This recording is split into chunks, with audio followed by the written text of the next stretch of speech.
चलिए आगे बढ़ेंगे। उधर विपक्षी पार्टियां ममता सरकार पर भी हमलावर हैं, वहीं अब आरजी कर मेडिकल कॉलेज भी सवालों के घेरे में आ गया है।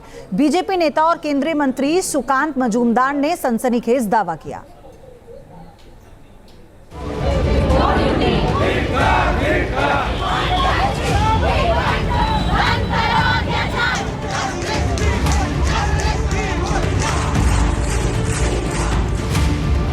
अस्पताल के भीतर तांडव,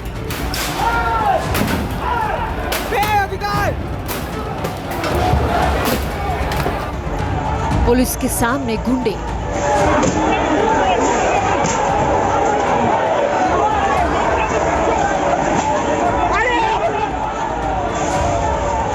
अस्पताल में प्रदर्शन कर रहे डॉक्टर्स को खुलेआम धमकाते रहे और कोलकाता पुलिस बेबस होकर सब कुछ देखती रही। कोलकाता का ये वही आरजी मेडिकल कॉलेज है जहां ट्रेनी डॉक्टर के साथ रेप किया गया, फिर उसकी ब्रूटल हत्या कर दी गई। आरजी कर अस्पताल में हुई हैवानियत को लेकर देश भर में उबाल है और अब इस कॉलेज पर भी बड़ा सवाल उठ रहा है। सवाल बीजेपी नेता और केंद्रीय मंत्री सुकांत मजूमदार उठा रहे हैं। क्या कोलकाता के मेडिकल कॉलेज में चलता था बड़ा रैकेट? क्या मेडिकल कॉलेज में चलता था ड्रग्स और सेक्स रैकेट? क्या रैकेट में शामिल होने के लिए डॉक्टर्स पर भी दबाव था? क्या कॉलेज मैनेजमेंट की जानकारी में चलता था सेक्स ड्रग्स रैकेट? केंद्रीय मंत्री सुकांत मजूमदार की बातों ने भूचाल ला दिया है। सवाल यह है कि जिस कॉलेज पर जिम्मेदारी थी काबिल डॉक्टर बनाने की, उस कॉलेज में कुछ बड़ा खेल हो रहा था। बीजेपी नेता सुकांत मजूमदार ये दावा उन्हें मिली कुछ व्हाट्सएप चैट के आधार पर कर रहे हैं। जो पीजी डॉक्टर्स के इंटर्न्स के जो टीम है उसमें उनके जो व्हाट्सएप ग्रुप्स है उसमें बहुत ऐसे विषय आए हैं जिसका कुछ स्क्रीनशॉट हमारे पास भी पहुंचा है, जिसमें ड्रग्स रैकेट, सेक्स रैकेट या सेक्स एक्सप्लॉयटेशन ऐसी बहुत सारी चीजें आ रही हैं। एक टीएमसी एमपी उनके भतीजे के भी नाम बार बार आ रहे हैं। बीजेपी के सुकांत मजूमदार के दावों और उनकी दलील में कितनी सच्चाई है, इसके बारे में अभी कुछ कहा नहीं जा सकता और न ही इसकी कोई पुष्टि की जा सकती है। लेकिन जिस दरिंदगी से ट्रेनी डॉक्टर से हैवानियत की गई और जिस तरीके से सबूतों के साथ छेड़छाड़ की कोशिश की जा रही है, उससे सवाल तो उठ ही रहे हैं। टीएमसी के इतने महिला सांसद होने के बाद, इतनी बड़ी घटना घट जाने के बाद एक भी महिला सांसद ने ज्यादा कुछ नहीं बोला, ज्यादा कुछ बोले ही नहीं। यहाँ तक कि टीएमसी के एक सांसद, 3 विधायक, 2 सांसद, टीएमसी के 2 सांसद, 3 विधायक उसी मेडिकल कॉलेज से पढ़े हुए हैं, आरजी कर मेडिकल कॉलेज से पढ़े हुए हैं, लेकिन उनका भी मुंह में कोई प्लास्टर लगा दिया, किन्होंने सेलोटेप लगा दिया किसी ने, यानी दाल में कुछ काला है। तो सवाल यही है कि क्या अब जांच एजेंसियां सुकांत मजूमदार ने जो दावा किया है उसकी भी जांच करेंगी? क्या वाकई में सुकांत मजूमदार के दावों में कोई सच्चाई है? फिलहाल कोलकाता पुलिस की जांच तो पहले से ही सवालों के घेरे में है। घटनास्थल को सील क्यों नहीं किया गया? दूसरे कमरे में कंस्ट्रक्शन का काम क्यों शुरू किया गया? भ्रष्टाचार के आरोपी प्रिंसिपल पर सरकार मेहरबान क्यों? पुलिस ने पहले सुसाइड बताकर मामले में पल्ला झाड़ने की कोशिश क्यों की? सीबीआई को जांच सौंपने में देरी क्यों हुई? ये वो सवाल हैं जिनका जवाब ना ही पश्चिम बंगाल की सरकार और ना ही कोलकाता पुलिस के पास है। भले ही संजय रॉय को गिरफ्तार किया गया है, लेकिन अभी भी बाकी आरोपी कहाँ हैं? क्योंकि जिस तरह की पोस्टमार्टम रिपोर्ट आई है उससे इस आशंका को और भी बल मिल रहा है कि लड़की के साथ गैंगरेप हुआ होगा। पोस्टमार्टम रिपोर्ट में 1 से ज्यादा बार यौन उत्पीड़न की संभावना जताई गई है, यानी इस वारदात में 1 से ज्यादा लोग शामिल हो सकते हैं।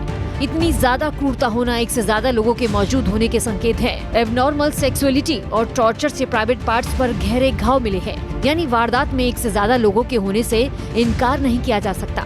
ट्रेनी डॉक्टर की हत्या के दौरान लगी चोटें मौत से पहले की है, यानी हत्या से पहले उसके साथ रेप या गैंगरेप किया गया।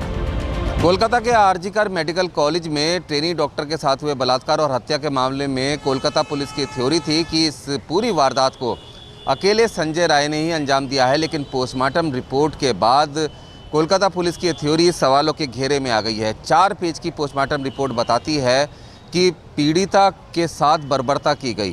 पीड़िता के प्राइवेट पार्ट पर गहरे चोट के निशान थे। उसके नाक, मुंह और गले को ज़ोर से दबाया गया। थायराइड का उसका जो कार्टिलेज है उसके टूटने से जो पीड़िता है उसकी मौत हो गई। पोस्टमार्टम रिपोर्ट ये भी बताती है कि उसका सिर दीवार से सटा दिया गया था। उसके बाएं पैर, होठ, मुंह, चेहरे और पेट पर गंभीर चोटों के निशान हैं। उसके चेहरे पर इतनी ज़ोर से वार किया गया कि उसका चश्मा टूट गया और कांच के टुकड़े आंखों में घुस गए। कोलकाता पुलिस के इस ढीले रवैये और बढ़ते जन आक्रोश को देखते हुए मामले की जांच सीबीआई कर रही है। सीबीआई ने आरजीकर मेडिकल कॉलेज के 5 डॉक्टरों को तलब किया। मेडिकल कॉलेज के छात्रों से पूछताछ की। 3 फॉरेंसिक डॉक्टर से भी जानकारी ली। पीड़ित परिवार से भी मुलाकात कर उनके बयान दर्ज किए। सीबीआई अब कांड की परत दर परत उधेड़ने में जुटी हुई है, जिससे सूबे में हड़कंप मचा हुआ है। कोलकाता के निर्भया कांड में 1 से अधिक लोगों के शामिल होने का शक सीबीआई को नहीं बल्कि कलकत्ता हाईकोर्ट को भी है। इसलिए कोलकाता हाईकोर्ट ने सीबीआई को निर्देश दिया है कि जांच आरोपी की गतिविधियों पर भी केंद्रित हो। आरोपी के फोन रिकॉर्ड की जांच करे, टावर लोकेशन डेटा की भी इंक्वायरी करे।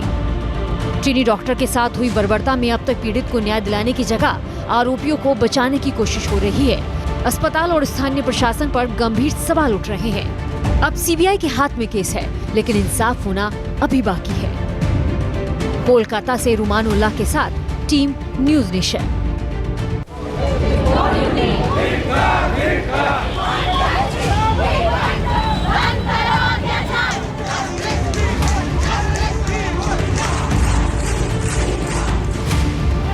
अस्पताल के भीतर तांडव,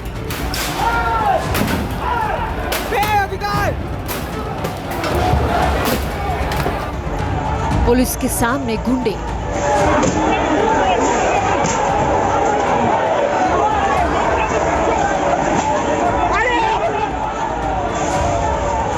अस्पताल में प्रदर्शन कर रहे डॉक्टर्स को खुलेआम धमकाते रहे और कोलकाता पुलिस बेबस होकर सब कुछ देखती रही। कोलकाता का ये वही आरजी मेडिकल कॉलेज है जहां ट्रेनी डॉक्टर के साथ रेप किया गया, फिर उसकी ब्रूटल हत्या कर दी गई। आरजीकर अस्पताल में हुई हैवानियत को लेकर देश भर में उबाल है और अब इस कॉलेज पर भी बड़ा सवाल उठ रहा है। सवाल बीजेपी नेता और केंद्रीय मंत्री सुकांत मजूमदार उठा रहे हैं। क्या कोलकाता के मेडिकल कॉलेज में चलता था बड़ा रैकेट? क्या मेडिकल कॉलेज में चलता था ड्रग्स और सेक्स रैकेट? क्या रैकेट में शामिल होने के लिए डॉक्टर्स पर भी दबाव था? क्या कॉलेज मैनेजमेंट की जानकारी में चलता था सेक्स ड्रग्स रैकेट? केंद्रीय मंत्री सुकांत मजूमदार की बातों ने भूचाल ला दिया है। सवाल ये है कि जिस कॉलेज पर जिम्मेदारी थी काबिल डॉक्टर बनाने की, उस कॉलेज में कुछ बड़ा खेल हो रहा था। बीजेपी नेता सुकांत मजूमदार ये दावा उन्हें मिली कुछ व्हाट्सएप चैट के आधार पर कर रहे हैं।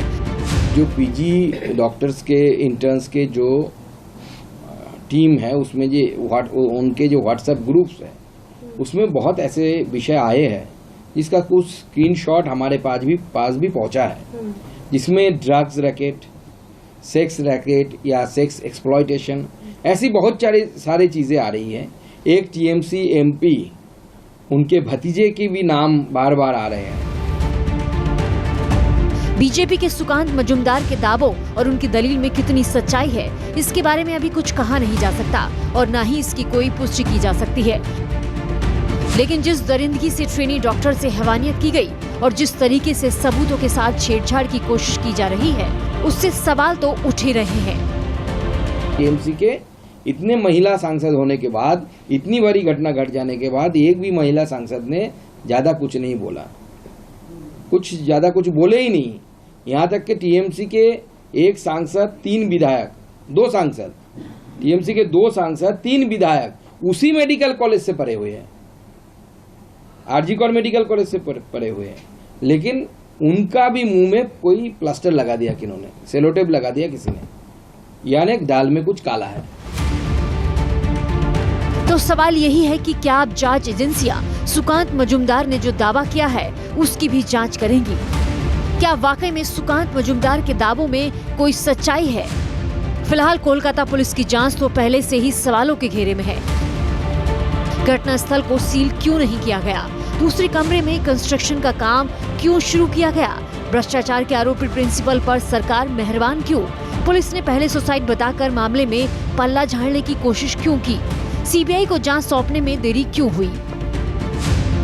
ये वो सवाल हैं जिनका जवाब ना ही पश्चिम बंगाल की सरकार और ना ही कोलकाता पुलिस के पास है।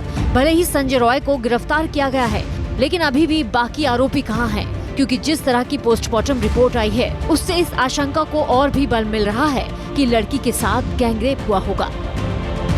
पोस्टमार्टम रिपोर्ट में 1 से ज्यादा बार यौन उत्पीड़न की संभावना जताई गई है, यानी इस वारदात में 1 से ज्यादा लोग शामिल हो सकते हैं। इतनी ज्यादा क्रूरता होना 1 से ज्यादा लोगों के मौजूद होने के संकेत है। एबनॉर्मल सेक्सुअलिटी और टॉर्चर से प्राइवेट पार्ट्स पर गहरे घाव मिले हैं, यानी वारदात में 1 से ज्यादा लोगों के होने से इनकार नहीं किया जा सकता। ट्रेनी डॉक्टर की हत्या के दौरान लगी चोटें मौत से पहले की है, यानी हत्या से पहले उसके साथ रेप या गैंगरेप किया गया। कोलकाता के आरजीकर मेडिकल कॉलेज में ट्रेनी डॉक्टर के साथ हुए बलात्कार और हत्या के मामले में कोलकाता पुलिस की थ्योरी थी कि इस पूरी वारदात को अकेले संजय राय ने ही अंजाम दिया है, लेकिन पोस्टमार्टम रिपोर्ट के बाद कोलकाता पुलिस की थ्योरी सवालों के घेरे में आ गई है। 4 पेज की पोस्टमार्टम रिपोर्ट बताती है कि पीड़िता के साथ बर्बरता की गई। पीड़िता के प्राइवेट पार्ट पर गहरे चोट के निशान थे। उसके नाक, मुंह और गले को ज़ोर से दबाया गया। थायराइड का उसका जो कार्टिलेज है, उसके टूटने से जो पीड़िता है उसकी मौत हो गई। पोस्टमार्टम रिपोर्ट ये भी बताती है कि उसका सिर दीवार से सटा दिया गया था। उसके बाएं पैर, होठ, मुंह, चेहरे और पेट पर गंभीर चोटों के निशान हैं। उसके चेहरे पर इतनी ज़ोर से वार किया गया कि उसका चश्मा टूट गया और कांच के टुकड़े आंखों में घुस गए। कोलकाता पुलिस के इस ढीले रवैये और बढ़ते जन आक्रोश को देखते हुए मामले की जांच सीबीआई कर रही है। सीबीआई ने आरजीकर मेडिकल कॉलेज के 5 डॉक्टरों को तलब किया, मेडिकल कॉलेज के छात्रों से पूछताछ की, 3 फॉरेंसिक डॉक्टर से भी जानकारी ली, पीड़ित परिवार से भी मुलाकात कर उनके बयान दर्ज किए। सीबीआई अब कांड की परत दर परत उधेड़ने में जुटी हुई है, जिससे सूबे में हड़कंप मचा हुआ है। कोलकाता के निर्भया कांड में 1 से अधिक लोगों के शामिल होने का शक सीबीआई को नहीं बल्कि कलकत्ता हाईकोर्ट को भी है। इसलिए कोलकाता हाईकोर्ट ने सीबीआई को निर्देश दिया है कि जांच आरोपी की गतिविधियों पर भी केंद्रित हो, आरोपी के फोन रिकॉर्ड की जांच करे, टावर लोकेशन डेटा की भी इंक्वायरी करे। ट्रेनी डॉक्टर के साथ हुई बर्बरता में अब तक पीड़ित को न्याय दिलाने की जगह आरोपियों को बचाने की कोशिश हो रही है। अस्पताल और स्थानीय प्रशासन पर गंभीर सवाल उठ रहे हैं। अब सीबीआई के हाथ में केस है, लेकिन इंसाफ होना अभी बाकी है। कोलकाता से रुमानुल्लाह के साथ team news nation. News nation अब व्हाट्सएप पर खबरों के ताजा अपडेट के लिए न्यूज नेशन के इस QR कोड को स्कैन करें।